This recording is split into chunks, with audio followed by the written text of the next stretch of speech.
Pobednik prve jagnjijade je Srđan Minić sa svojom ekipom. U pečenju jagnjeta na prvoj jagnjijadi u selu Krupac takmičilo se 13 ekipa. Svi se slažu u jednom, za dobro pečeno jagnje treba dosta vremena. U vremenu, samo u vremenu, ništa više. Tajna u pečenju jagnjeta na ražnju je vatra. Vatra i vreme koliko se peče. Organizacija je pre svega najvažnija da ne bi došlo do nekog preopterećenja što se tiče ovog ražnja ovde.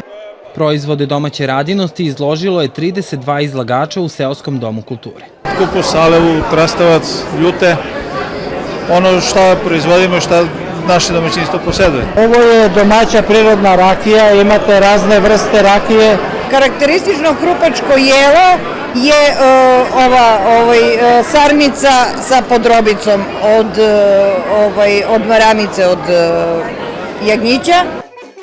Manifestaciju su svečano otvorili predsednik opštine Pirot Vladan Vasić i predsednik mesne zajednice sela Krupac Saša Zlatković. Krupac je najveće selo u okolini i zaslužuje da ima jednu lepu, jaku, dobru manifestaciju, dobro organizovanu i to pre svega u budućnosti zavisi od vas. Mi ćemo tu pomoći koliko možemo. Ovo je prva manifestacija jagnjijada u Krupcu. Nismo se nadali ovakvom odzivu, mi smo prezadovoljni iz organizacije. Manifestaciju je sa načelnikom Dimitrijem Vidanovićem posetio i državni sekretar Ministarstva poljoprivrede i zaštite životne sredine Željko Radošević.